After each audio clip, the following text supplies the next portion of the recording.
สวัสดีค่ะ ขอต้อนรับทุกท่านสู่เรื่องเล่าแห่งโรงน้ำชาสกุลโจ วันนี้ขอเสนอเรื่องพลิกชีวิตเท่าแก่เนี้ยยุค 70 ด้วยคลังสินค้ายอดอัจฉริยะ ขอเชิญท่านจิบชาอุ่นหนึ่งถ้วย แล้วนั่งฟังเรื่องราวที่อาจเปลี่ยนชะตาผู้คนไปตลอดกาล บทที่ 1 ลืมตาในรอยร้าวในโลกปี 2026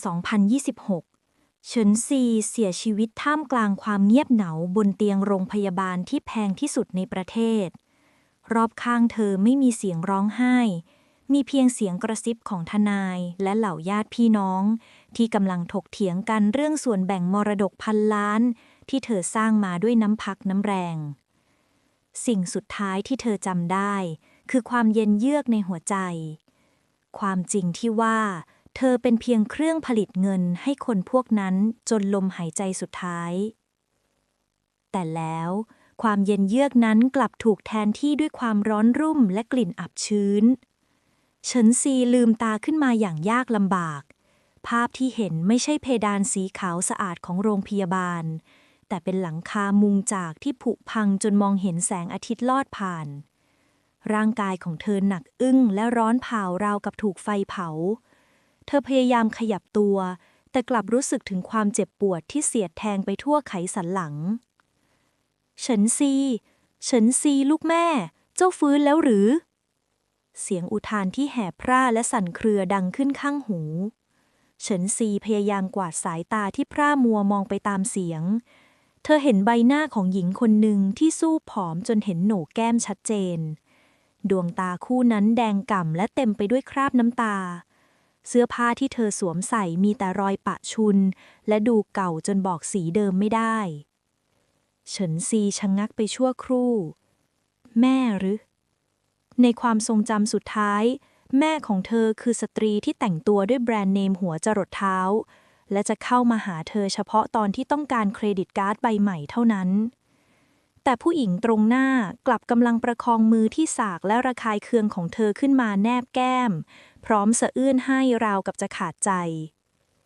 แม่ขอโทษแม่ปกป้องเจ้าไม่ได้ถ้าแม่แข็งแกร่งกว่านี้ย่าของเจ้าคงไม่บังคับให้เจ้าไปทำงานหนักท่ามกลางฝนจนเป็นไข้ป่าแบบนี้เฉินซีขมวดคิ้วความทรงจำของร่างเดิมเริ่มหลั่งไหลเข้ามาราวกับน้ำป่าไหลหลากเธอคือเฉินซีลูกสาวคนรองของบ้านรองตระกูลเฉินแห่งหมู่บ้านเชิงเขาในปี 1976 ยุคที่ข้าวยากหมากแพงและความเป็นอยู่แร้นแค้นถึงขีดสุดบ้านรองที่พ่อเป็นคนกตัญญูจนโง่งมถูกกดขี่โดยย่าแก่ใจร้ายที่มองเห็นพวกเขาเป็นเพียงแรงงานทาสไม่ว่าจะยุคไหนครอบครัวก็คือพันธนาการที่น่ารังเกียจเหมือนกันสินะเฉินซีคิดในใจด้วยความขมขื่นปมในใจจากอนาคตทำให้เธอไม่อาจยอมรับความรักที่อยู่ตรงหน้าได้ทันทีเธอมองแม่คนใหม่ด้วยสายตาที่เย็นชาและระแวดระวังแม้ในใจจะรู้สึกถึงความอบอุ่นประหลาดจากสัมผัสนั้นแต่สมองของเธอกลับสั่งการว่าอย่าเชื่อใจผู้หญิงคนนี้อาจจะแค่ต้องการให้เราหายดีเพื่อไปทำงานหาเงินเลี้ยงพวกเขาก็ได้น้ำเฉินซีเค้นเสียงออกมาจากลำคอที่แห้งผากได้แม่จะไปเอามาให้เดี๋ยวนี้หญิงผู้นั้นรีบลุกขึ้นแต่ยังไม่ทันพ้นประตูเสียงตวาดแหลมสูงก็ดังขัดขึ้นมาจากนอกห้องจะประคองกอดกันไปถึงไหนนางเฉินซีมันฟื้นแล้วก็ให้มันลุกขึ้นมาตำข้าวแซงทำเป็นป่วยเรียกความสงสารกินแรงคนทั้งบ้านแบบนี้มันจะน่าจะตายไปเสียหญิงผู้เป็นแม่ตัวสั่นสะท้านด้วยความกลัวเฉินซีมองลอดผ่านประตูที่เปิดแง้มเห็นหญิงชราหน้าตาบูดบึ้งยืนถือไม้เท้าชี้หน้าด่ากราดอยู่กลางลานดินเฉินซีหลับตาลงด้วยความล้าและสะอิดสะเอียนต่อภาพตรงหน้าทันใดนั้นเองในความมืดมิดของจิตใต้สำนึกเธอกลับมองเห็นแสงสว่างบางอย่างที่ขยายตัวออกมามันคือพื้นที่กว้างขวางลึกลับที่ดูคล้ายกับคลังสินค้าขนาดใหญ่ที่เธอเคยบริหารในโลกก่อนชั้นวางของสีขาวทอดยาวสุดหูสุดตาพร้อมกับเข้าของเครื่องใช้นับหมื่นชิ้นที่ยังคงสภาพสมบูรณ์เฉินซีตะลึงจนแทบลืมหายใจ นี่มันอะไรกัน ฝันหรือว่าข้าเสียสติไปแล้ว เธอพยายามยื่นมือในจิตออกไปสัมผัสกับขวดน้ำเปล่าบนชั้นวางขวดหนึ่ง ทันทีที่ปลายนิ้วสัมผัสความรู้สึกเย็นเชียบของขวดพลาสติกก็แล่นปราดเข้าสู่เส้นประสาท ราวกับมันมีตัวตนอยู่จริงในมือของเธอ การเริ่มต้นใหม่ในดินแดนที่ขัดสนกำลังจะเริ่มขึ้น พร้อมกับหัวใจที่ปิดตายด้วยน้ำแข็งชั้นหนา และความลับประหลาดที่เธอเองก็ยังหาคำตอบไม่ได้ บทที่ 2 รสชาติของหยาดน้ำผึ้งในถ้วยดินเผา ขวดน้ำพลาสติกเย็นเฉียบที่เฉินซีสัมผัสได้ในจิตได้สำนึกหายวับไปทันทีที่เธอลืมตาขึ้นตามเสียงปังของบานประตูไม้ที่ถูกถีบออก หญิงชราใบหน้าเหี่ยวย่นที่เต็มไปด้วยความริษยาย่าเฉินก้าวพรวดเข้ามาในห้องแคบๆกลิ่นสาบโคลนและพยาบาทแผ่กระจายไปทั่วบริเวณนางตัวดีฟื้นแล้วก็มุดหัวอยู่ในห้องหรือยังไงพ่อแม่ของเจ้ามันโง่เง่าเลี้ยงเสียข้าวสุกแต่ข้าไม่ใช่ลุกขึ้นมาเดี๋ยวนี้ถ้าวันนี้ข้าไม่ได้เห็นเจ้าไปถอนหญ้าที่แปลงผักก็ไม่ต้องกินข้าวมื้อเย็นย่าเฉินแผดเสียงพลางใช้ไม้เท้าเคาะพื้นดังสนั่นเหนียงฟางผู้เป็นแม่รีบถลาเข้ามาขวางหน้าเตียงด้วยท่าทางหวาดหวั่นท่านแม่เฉิงซีเพิ่งฟื้นไข้ยังไม่ลดเลยนะคะให้แกพักอีกสักวันเถอะค่ะพักหรือคนบ้านรองมันก็คิดแต่จะพักถึงได้ยากจนข้นแค้นอยู่แบบนี้ย่าเฉินถ่อมน้ำลายลงบนพื้นดินหลีกไปถ้านางไม่ลุกข้าจะเอาไม้เท้านี่ฟาดให้ไข้กระเจิงเองเฉินซีนอนมองภาพตรงหน้าด้วยดวงตาที่เย็นเยือกความรู้สึกสมเพชแล่นขึ้นมาจุกที่ลำคอไม่ใช่สมเพชย่าใจร้ายแต่สมเพชความอ่อนแอของแม่ร่างนี้ที่ทำได้เพียงอ้อนวอนขอความเมตตาจากคนที่ไม่มีหัวใจในโลกก่อนคนที่อ่อนแอคือเหยื่อและคนที่เมตตาผิดที่คือคนโง่เฉินซีบอกตัวเองพลางกบกรามแน่นขณะที่ย่าเฉินกำลังเงื้อไม้เท้าขึ้นเฉินซีกลับหลับตาลงอีกครั้งคราวนี้เธอจดจ่อจิตไปที่พื้นที่ว่างเปล่านั้นอย่างแรงกล้าเธอไม่ต้องการน้ำลายบูดๆในถ้วยดินเผาที่แม่พยายามหามาให้แต่เธอต้องการพลังงาน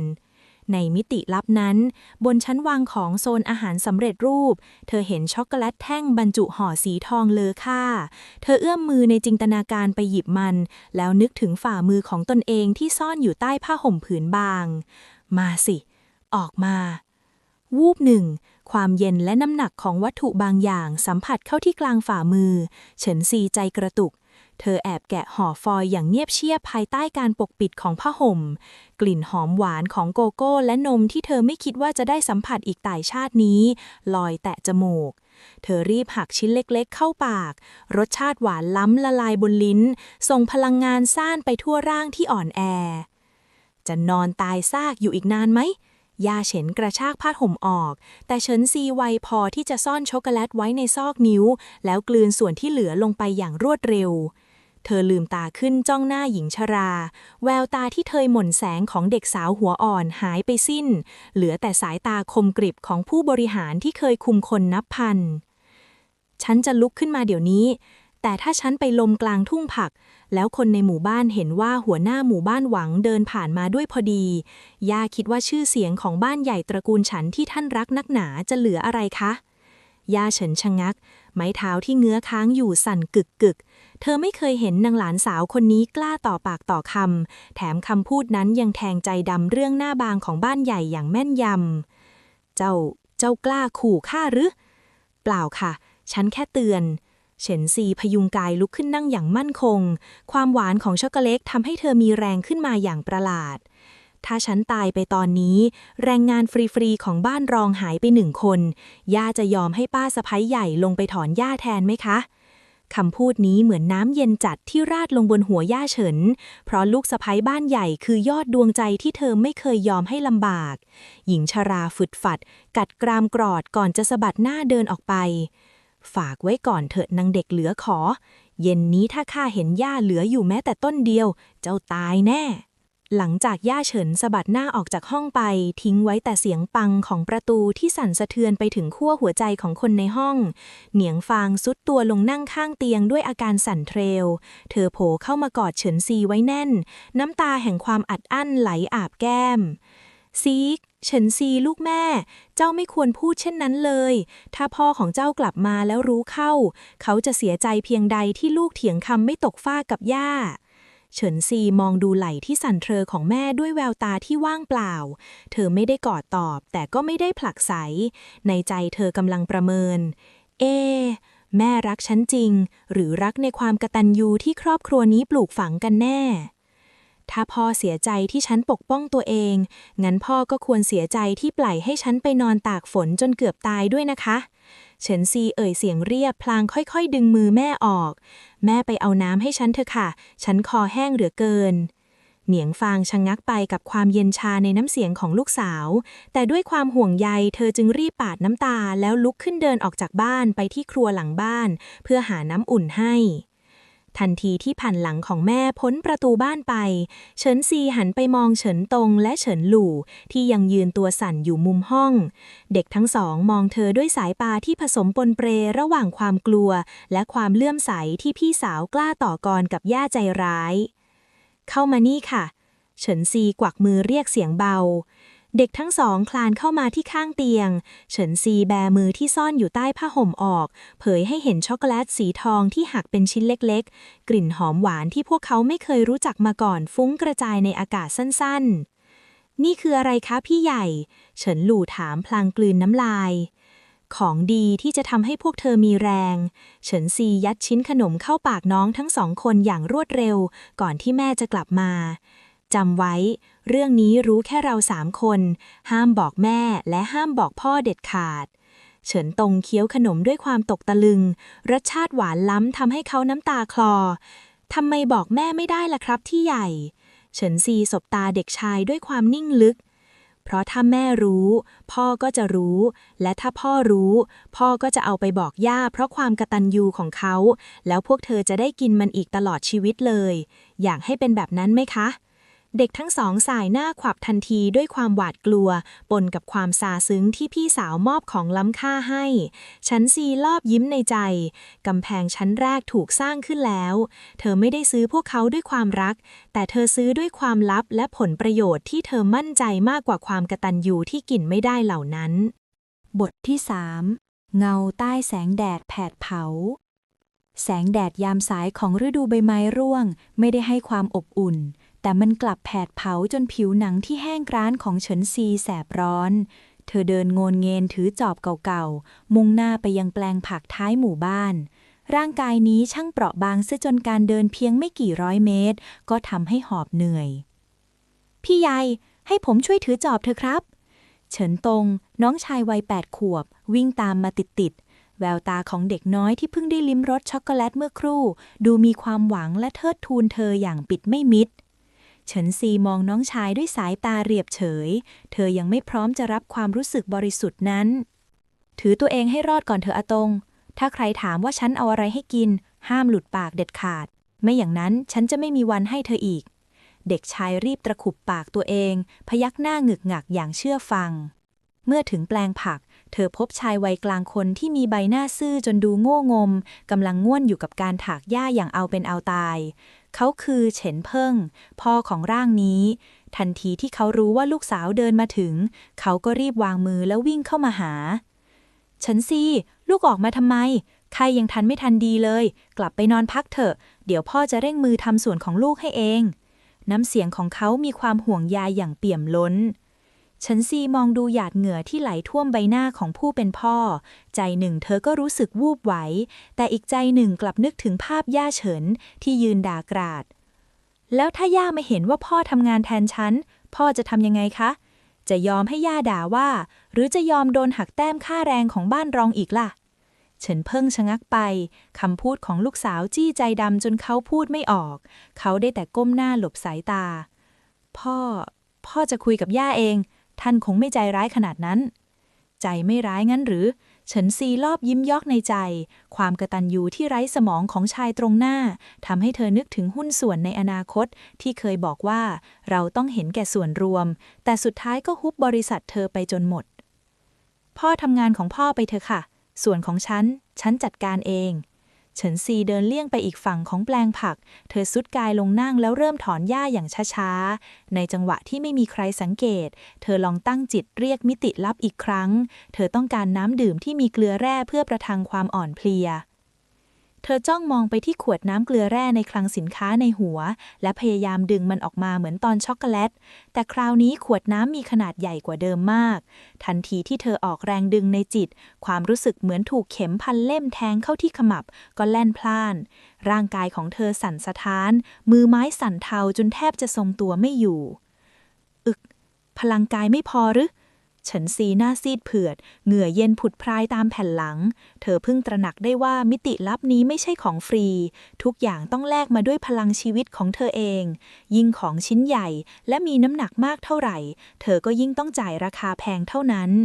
สุดท้ายเธอทำได้เพียงดึงเอาลูกอมรสเกลือเม็ดเล็กๆออกมาได้เพียงเม็ดเดียวก่อนที่สติจะเกือบหลุดลอยเธอรีบเอาลูกอมเข้าปากรสเค็มปนหวานช่วยให้ใจที่เต้นรอเริ่มสงบลงพี่ใหญ่พี่เป็นอะไรไปเฉินตงที่แอบมองอยู่รีบวิ่งเข้ามาประคองเฉินซีหายใจหอบถี่พยายามปรับสีหน้าให้เป็นปกติ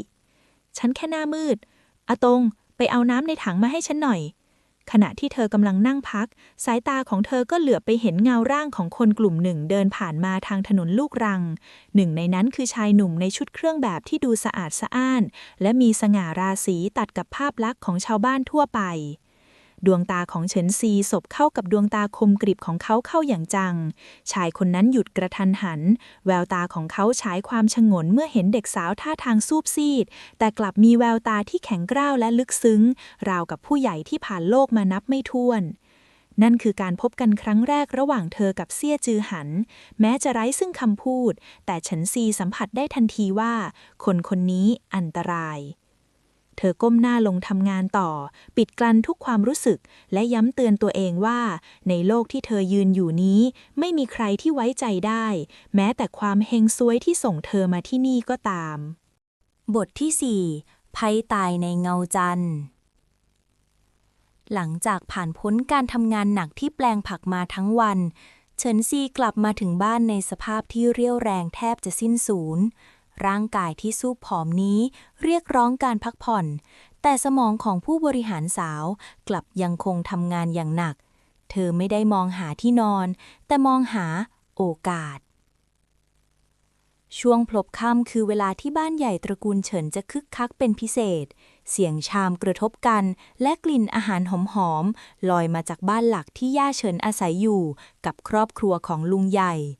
ขณะที่บ้านรองของเธอได้รับเพียงแผ่นแป้งแข็งๆและน้ำแกงผักใสจนเห็นก้นถ้วย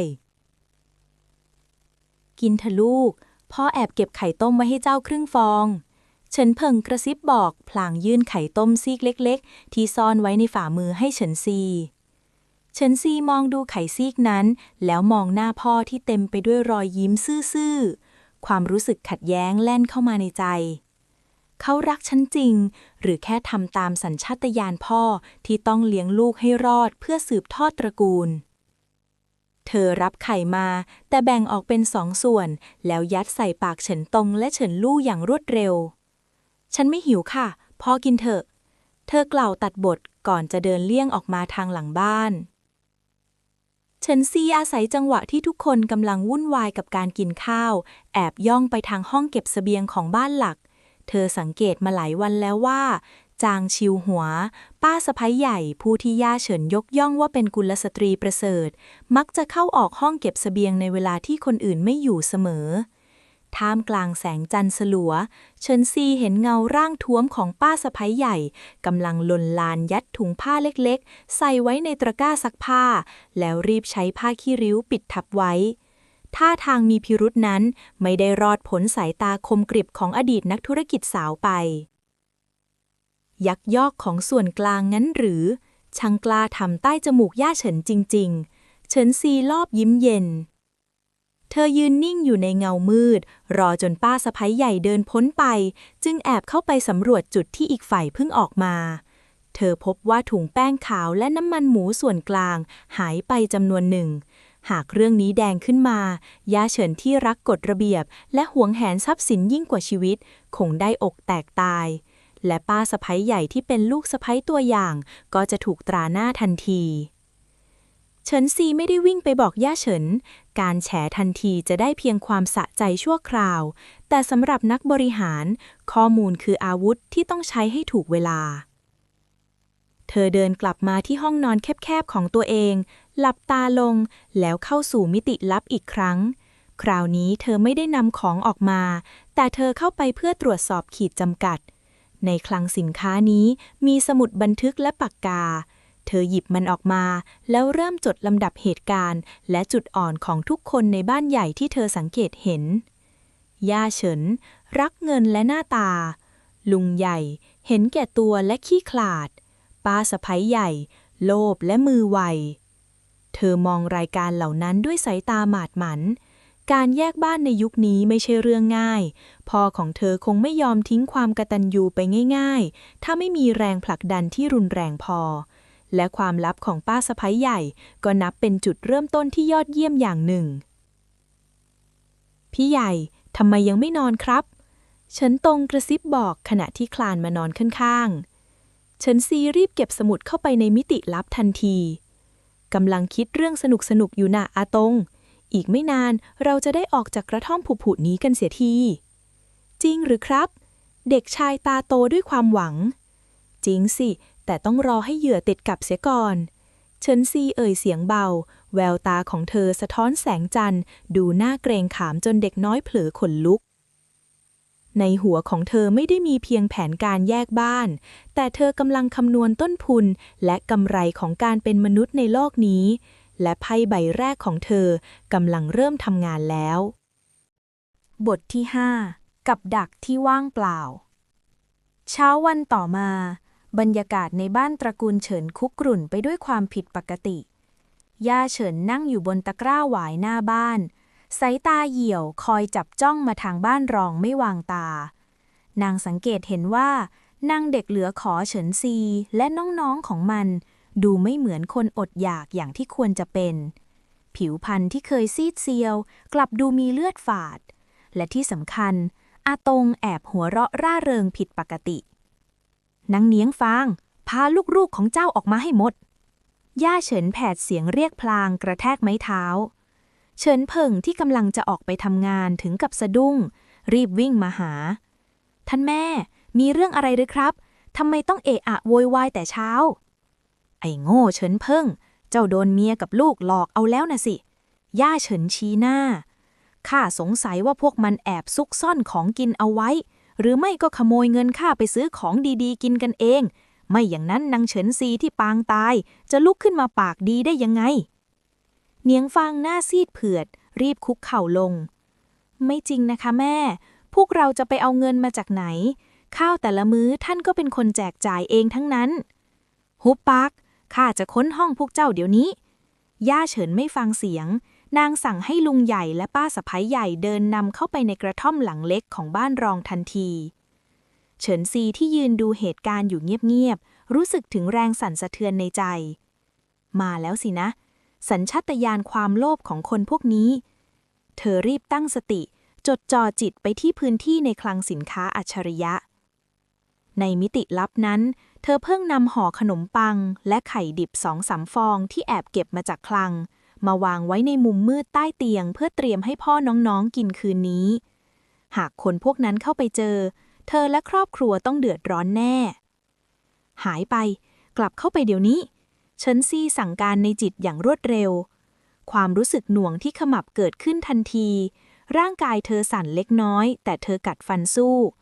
สินค้าเหล่านั้นหายวับกลับสู่ชั้นวางในมิติลับในเสี้ยววินาทีก่อนที่ป้าสะใภ้ใหญ่จะมุดลงไปใต้เตียงเจออะไรไหมชิวหัวย่าเฉินตะโกนถามจากหน้าประตูป้าสะใภ้ใหญ่คลำหาจนทั่วแต่กลับพบเพียงฝุ่นหนาและแมงมุมตัวเครื่องนางชักมือกลับด้วยความขยะแขยงไม่มีเลยค่ะแม่มีแต่ขี้ฝุ่นกับเศษฟางเก่าๆย่าเฉินไม่ยอมแพ้นางเดินเข้าไปรื้อค้นตู้เสื้อผ้าที่ผุพังของบ้านรองลงมากองกับพื้นอย่างไม่ใยดีนางค้นกระทั่งในถังข้าวสารที่ว่างเปล่าแต่สิ่งที่พบกลับมีเพียงความแห้งแล้งและรอยหนูกัดไม่เป็นไปได้มันต้องมีซ่อนไว้ที่ไหนสักแห่ง ย่าเฉินคำรามอย่างหัวเสียเฉินซีก้าวเข้าไปในห้องอย่างช้าๆใบหน้าของเธอเรียบเฉยแต่ดวงตากลับเต็มไปด้วยความเศร้าส้อยที่แซงทำขึ้นมาย่าหาอะไรอยู่หรือคะถ้าจะหาความยุติธรรมในบ้านหลังนี้ฉันว่าย่าคงหาไม่เจอหรอกค่ะอีเด็กปากเสียย่าเฉินเงื้อไม้เท้าจะฟาดท่านแม่หยุดเถอะครับเฉินเผินโผเข้ามาขวางไว้แววตาของเขาที่เคยเต็มไปด้วยความกตัญญูบัดนี้เริ่มมีความเจ็บปวดร้าวรานปรากฏขึ้นลูกเมียผมไม่มีอะไรจะกินจนต้องกินน้ำแกงผักใสๆทุกวันท่านแม่ยังจะมารื้อพลทำลายข้าวของที่เหลืออยู่น้อยนิดของเราอีกหรือครับท่านแม่ใจร้ายกับเราเกินไปแล้วย่าเฉินสะงักไปครู่หนึ่งเมื่อเห็นท่าทีแข็งกร้าวครั้งแรกของลูกชายคนรองแต่นางก็ยังเชิดหน้าด่าทอข้าใจร้ายหรือถ้าข้าไม่เข้มงวดพวกเจ้าจะรู้จักประโยชน์หรือไงในเมื่อหาไม่เจอวันนี้ข้าจะหักค่าแรงบ้านรองอีกครึ่งหนึ่งถือว่าข้าเสียเวลาที่ข้าต้องมาเหนื่อยค้นห้องหญิงชราสะบัดหน้าเดินออกไปพร้อมกับครอบครัวบ้านใหญ่ทิ้งให้บ้านรองยืนอยู่ท่ามกลางกองผ้าที่ถูกย่ำยีเฉินซีมองดูพ่อที่ซุดตัวลงไปนั่งบนพื้นดินก้มหน้าร้องไห้อย่างไร้เสียงเธอเดินเข้าไปแตะไหล่เขาเบาๆพ่อคะความกตัญญูที่แลกมาด้วยหยาดน้ำตาของเมียและลูกมันยังเป็นความกตัญญูที่ถูกต้องอยู่ไหมคะเฉินเผิงเงยหน้าขึ้นมองลูกสาวด้วยดวงตาแดงก่ำคำพูดของเฉินซีเหมือนค้อนหนักๆที่ทุบลงบนกำแพงความเชื่อของเขาเฉินซีลอบยิ้มในใจปมความเชื่อใจของเธออาจยังไม่คลายแต่เธอกำลังทำให้คนรอบข้างเริ่มตื่นขึ้นมาและเมื่อไหร่ที่พ่อของเธอตื่นเต็มตัวเมื่อนั้นหมากเกมแยกบ้านของเธอจะเริ่มเดินอย่างสมบูรณ์บทที่ 6 ก้าวแรกสู่ตลาดมืดความพ่ายแพ้ของย่าเฉินเมื่อวานทิ้งรอยร้าวไว้ในใจของทุกคนในบ้านรองเฉินซีรู้ดีว่าลำพังเพียงการประหยัดและการรอส่วนแบ่งจากบ้านใหญ่ไม่มีทางทำให้ครอบครัวเธอหลุดพ้นจากนรกแห่งนี้ได้ถือต้องการเงินและต้องเป็นเงินที่เธอคุมได้เพียงคนเดียวฉันจะเข้าเมืองไปหาซื้อยาสมุนไพรมาบำรุงร่างกายค่ะพ่อเฉินซีเอ่ยขึ้นขณะที่เฉินเพิ่งกำลังซ่อมแซมประตูห้องที่ถูกพังเจ้ายังไม่แข็งแรงดีเลยนะเฉินซีอีกอย่างเราไม่มีเงินเหลือเลยสักหยวนเดียวเฉินเพิ่งตอบเสียงเศร้าฉันจะลองไปขุดหาสมุนไพรในป่าไปแลกดูค่ะพ่อไม่ต้องกังวลเฉินซีตัดบทเธอไม่ได้ต้องการเงินจากพ่อเพราะเธอรู้ว่าเขาไม่มีแต่เธอต้องการอิสระในการออกจากหมู่บ้านเฉินซีเดินลัดเลาะไปตามเส้นทางป่าเชิงเขาเมื่อพ้นจากสายตาผู้คนเธอจึงหยุดนิ่งและเข้าสู่มิติลับคราวนี้เธอเลือกของอย่างระมัดระวังเธอหยิบเกลือป่นละเอียดถุงเล็กๆและเข็มเย็บผ้าอีก1 ตลับออกมาของเหล่านี้น้ำหนักเบาแต่มีมูลค่าสูงยิ่งในยุคที่สินค้าขาดแคลนโดยเฉพาะเข็มเย็บผ้าที่เป็นเหล็กกล้าชั้นดีจากอนาคตการนำของออกมาคราวนี้ทำให้เธอรู้สึกมึนงงเล็กน้อยแต่ไม่ถึงกับหน้ามืดเหมือนตอนดึงขวดน้ำขีดจำกัดของฉันน่าจะอยู่ที่น้ำหนักและขนาดของวัตถุสินะเธอพึมพำกับตัวเองตัวเมืองในยุค 70 เต็มไปด้วยอาคารปูนสีหม่นและจักรยานที่วิ่งกันขวักไขว่เฉินซีเดินเลี่ยงห้างสรรพสินค้าของรัฐมุ่งหน้าไปยังตรอกลึกที่ลือกันว่าเป็นตลาดมืดของเมืองนี้บรรยากาศที่นี่เต็มไปด้วยความระแวดระวังผู้คนปกปิดใบหน้าและเจรจากันด้วยเสียงกระซิบพี่ชายสนใจเกลือขาวละเอียดไหมคะเฉินซีเอ่ยถามชายร่างท้วมที่นั่งคุมแผงขายของแห้งชายคนนั้นหรี่ตามองเด็กสาวท่าทางยากจนอย่างไม่ไว้วางใจเกลือขาวหรือของแบบนั้นรัฐควบคุมเข้มงวดเจ้าไปเอามาจากไหนพูดไม่ทันจบเฉินซีก็แบมือที่ซ่อนถุงเกลือตัวอย่างให้ดูความขาวละเอียดดุจหิมะของเกลือในมือนั้นทำให้ชายร่างท้วมตาโตนี่มันเกลือชั้นดีเกรด A เลยนี่นาเจ้ามีเท่าไหร่ในขณะที่การเจรจากำลังจะเริ่มขึ้นเสียงตะโกนของกลุ่มชายชะกันที่ทำหน้าที่เป็นเจ้าถิ่นก็ดังขึ้นที่หน้าปากซอยพวกมันเดินกลางเข้ามารีดไถพ่อค้าแม่ค้าทีละแผงจนมาหยุดที่หน้าเฉินซีเฮ้ยนางหนูหน้าจืดนี่มาจากไหนเห็นหน้าแปลกๆมีของดีอะไรติดตัวมาแบ่งให้พวกพี่บ้างสิหนึ่งในนั้นเอื้อมมือจะมากระชากห่อของในมือเฉินซีถายหลังกึ่งหนึ่งแววตาที่เคยนิ่งสงบเปลี่ยนเป็นเย็นเยียบเธอซ่อนมือไว้ในแขนเสื้อเตรียมพร้อมจะเก็บของกลับเข้ามิติลับทันทีหากสถานการณ์บานปลาย ฉันมาหาญาติค่ะไม่ได้มีอะไรขายโกหกข้าเห็นเจ้าคุยกับเจ้าอ้วนเสริมเมื่อกี้ส่งมาเดี๋ยวนี้มันเงื้อมมือขึ้นหมายจะข่มขู่เด็กสาวที่ดูไม่มีทางสู้หยุดมือน้ำเสียงทุ้มลึกแผงด้วยอำนาจดังขึ้นจากด้านหลังกลุ่มนักเลงชายหนุ่มในชุดเครื่องแบบสีโครมาทาที่เฉินซีเคยเห็นที่แปลงผักก้าวออกมาจากเงามืดแสงอาทิตย์ที่ลอดผ่านซอกตึกตกกระทบใบหน้าคมเข้มเสียจือหางยืนกอดออกมองกลุ่มนักเลงด้วยสายตาเรียบเฉยแต่กดดันจนพวกมันถึงกับชะงักคุณชายเสี้ยหัวหน้านักเลงหน้าถอดสีพวกเราแค่ล้อเล่นกับน้องสาวคนนี้ครับไม่ได้มีอะไรจริงๆล้อเล่นด้วยการใช้กำลังงั้นหรือเสียจือหางก้าวเข้ามาบังตัวเฉินซีไว้กลิ่นอายของความแกร่งกล้าและระเบียบวินัยทหารแผ่ออกมาจนคนรอบข้างสัมผัสได้ใส่หัวไปก่อนที่ฉันจะแจ้งหน่วยสารวัตรทหารว่าพวกแกขัดขวางความสงบพวกนักเลงรีบวิ่งหายหนีไปในพริบตาเหลือเพียงความเงียบระหว่างเฉินซีและชายแปลกหน้าที่ช่วยเธอไว้เสียจือหางหันกลับมามองเด็กสาวตัวเล็กตรงหน้าเขาพบว่าเธอนั้นไม่มีท่าทีหวาดกลัวหรือขอบคุณอย่างที่เขาคาดคิดแววตาของเธอยังคงระแวดระวังและจ้องมองเขาเหมือนกำลังประเมินศัตรูมาทำอะไรในที่อันตรายแบบนี้คนเดียวเฉินซีเขาเรียกชื่อเธออย่างถูกต้องจนเธอใจกระตุกคุณรู้ชื่อฉันเฉินซีขยับถอยห่างขอบคุณที่ช่วยนะคะคุณชายเซี่ยแต่ฉันจัดการตัวเองได้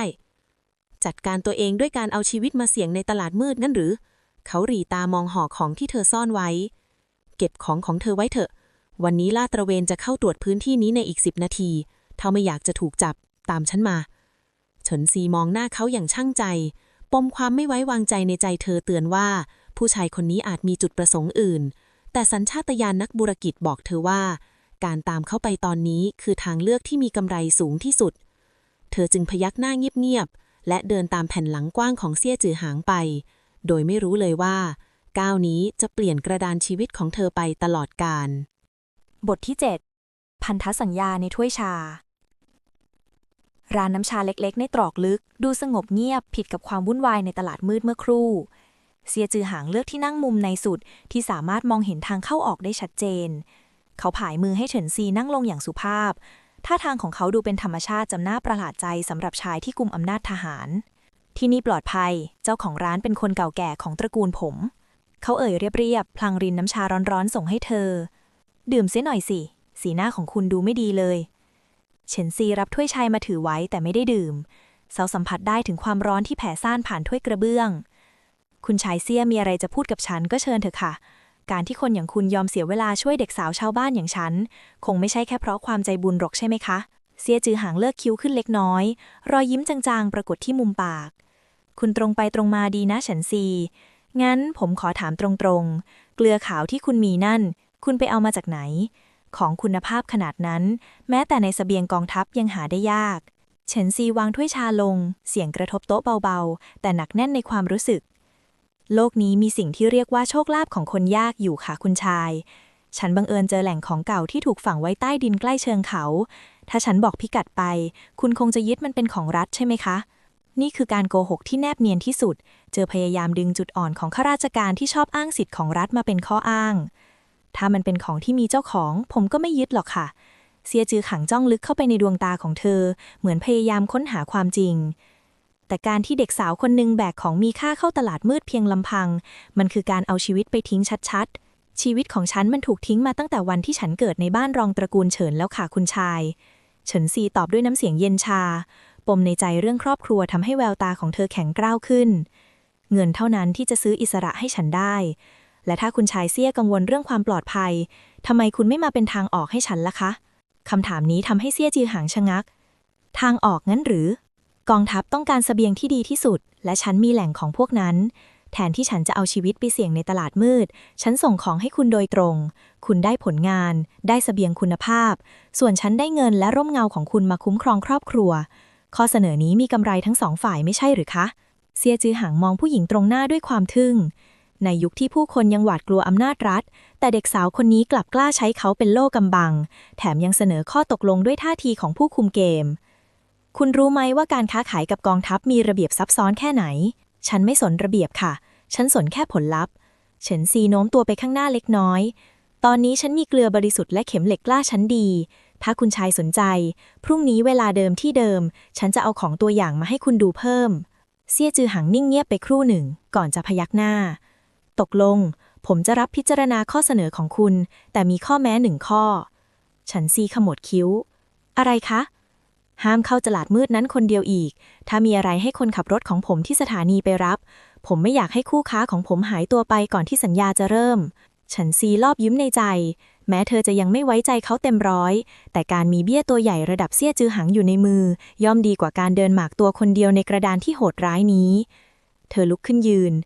ขอบคุณสำหรับน้ำชาค่ะคุณชายเซี่ยพรุ่งนี้หวังว่าเราจะได้เริ่มทำธุรกิจกันอย่างจริงจังขณะที่เธอเดินออกจากร้านเซี่ยจือหังมองตามแผ่นหลังที่สู้ผอมนั้นไปแววตาของเขาเต็มไปด้วยความสงสัยและเสน่หาที่ปนกันไปเฉินซีคุณเป็นใครกันแน่บทที่ 8 คมมีดที่ซ่อนในรอยยิ้มท้องฟ้าเริ่มเปลี่ยนเป็นสีส้มแก่เมื่อเฉินซีเดินกลับมาถึงธรณีประตูบ้านรอง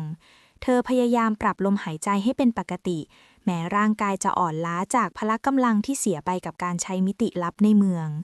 แต่ในหัวของเธอกลับแจ่มชัดด้วยแผนการส่งมอบสินค้าให้เซี่ยจื้อหางในวันพรุ่งนี้ทว่า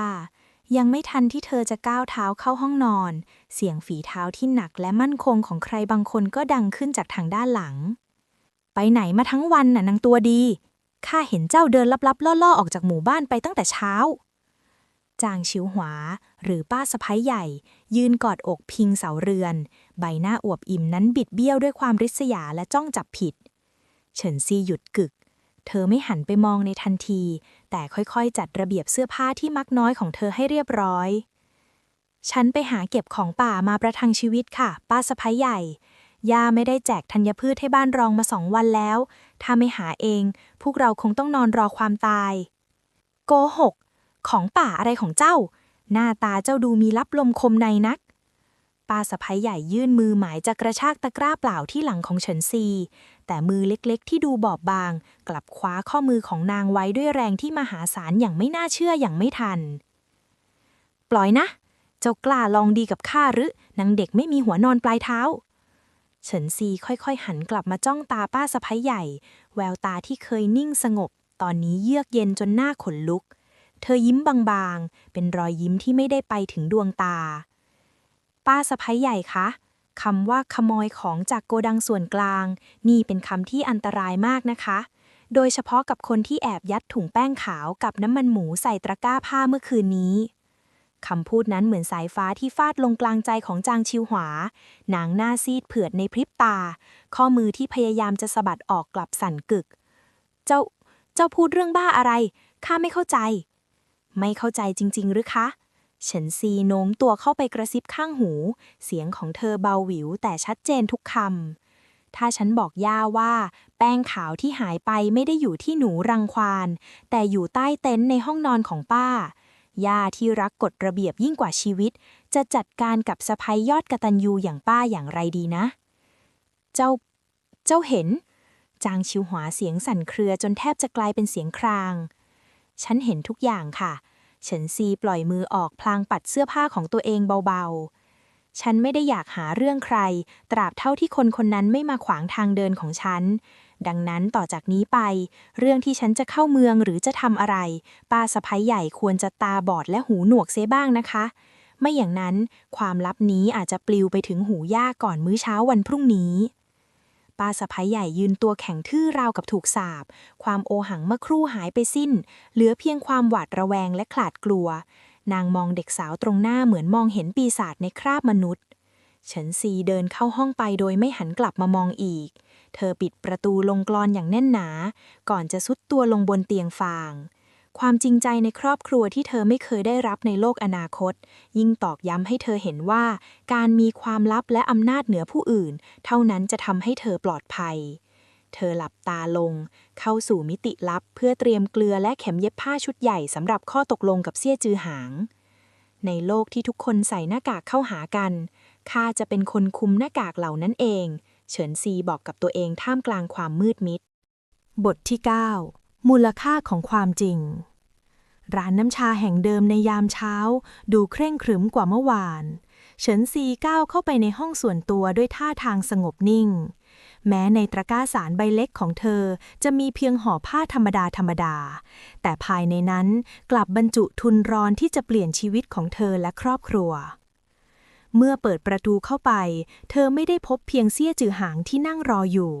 แต่ข้างกายเขายังมีชายวัยกลางคนสวมแว่นตาหนาเตอะท่าทางเจ้าระเบียบที่กำลังมองเธอด้วยสายตาไม่ไว้วางใจนี่คือจางกุ้ยผู้ดูแลคลังเสบียงของหน่วยเซี่ยจือหังแนะนำสั้นๆเขาจะเป็นคนตัดสินใจว่าของคุณคู่ควรกับราคาที่กองทัพจะจ่ายหรือไม่จางกุ้ยแขนเสียงเหอะในลำคอคุณชายเซี่ยครับให้ผมมาตรวจของจากเด็กสาวชาวบ้านแบบนี้มันไม่เสียเวลาไปหน่อยหรือครับ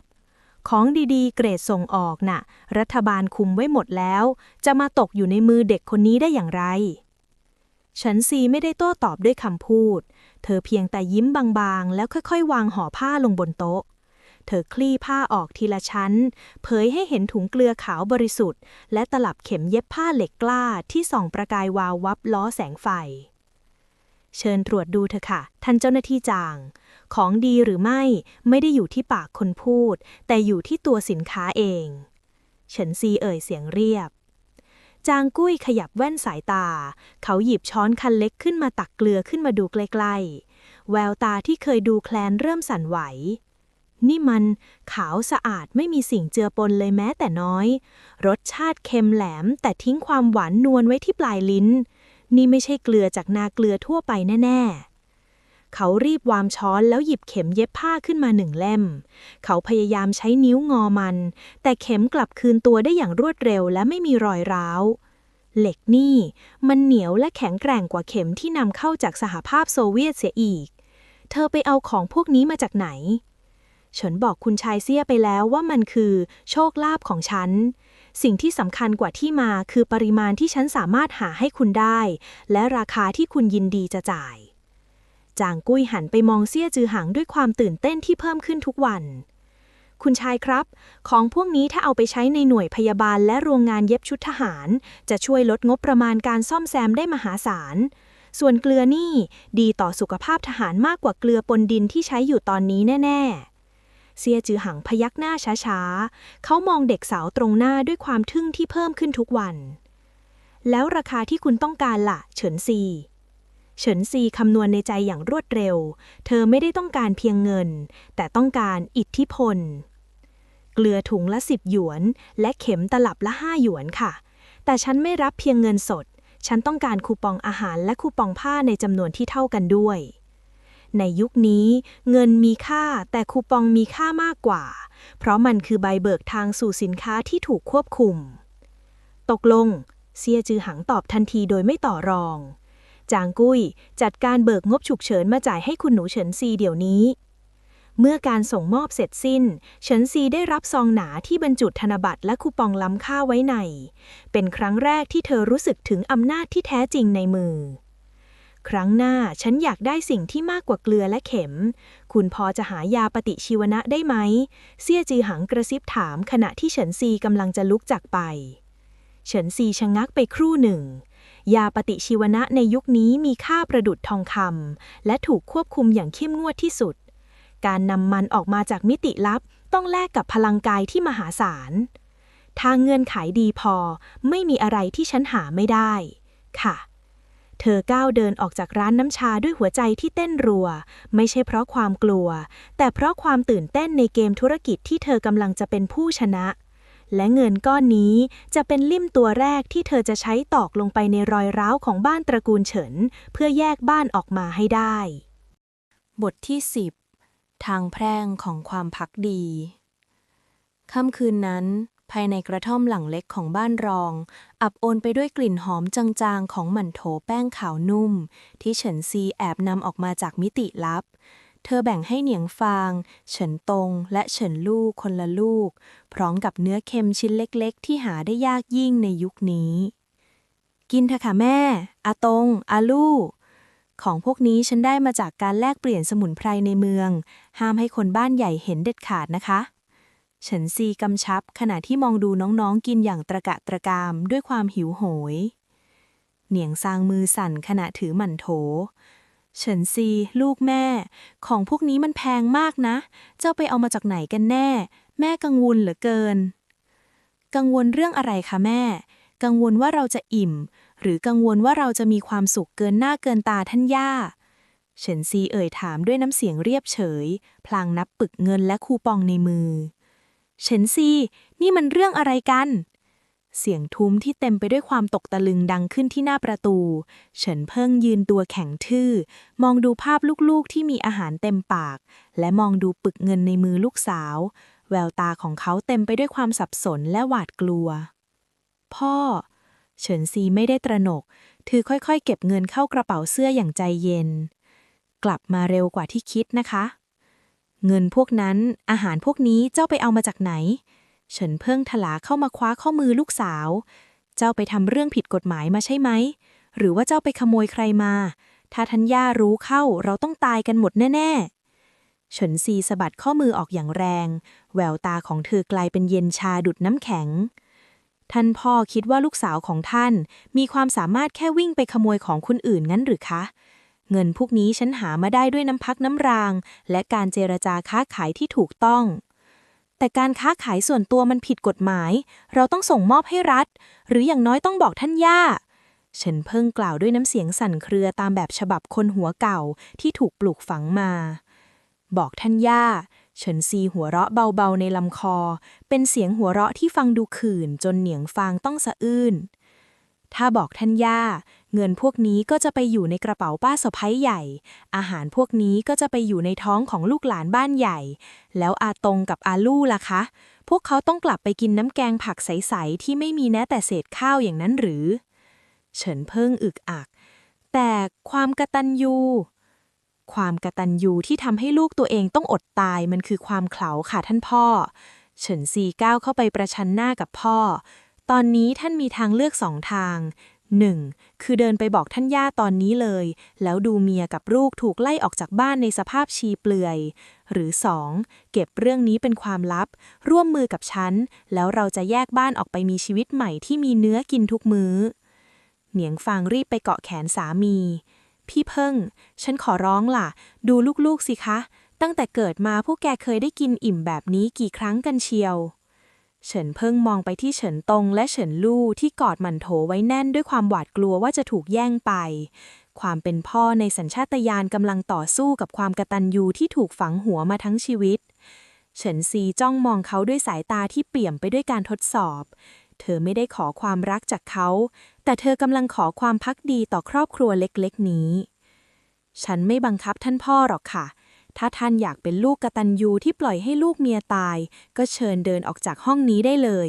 แต่จำไว้ว่านับจากวินาทีนั้นท่านไม่ใช่พ่อของฉันอีกต่อไปความเงียบเข้าปกคลุมห้องแคบนั้นอยู่นานจนกระทั่งเฉินเพิ่งซุดตัวลงนั่งบนพื้นดินแล้วยกมือขึ้นปิดหน้าสะอื้นออกมาพ่อขอโทษพ่อมันขี้ขลาดเองเฉินซีมองดูภาพนั้นด้วยหัวใจที่ยังคงมีกำแพงหนากันไว้เธอไม่ได้เข้าไปปลอบแต่ในใจเธอบันทึกไว้แล้วว่าหมากตัวนี้เริ่มเปลี่ยนสีและการแยกบ้านที่เธอโหยหา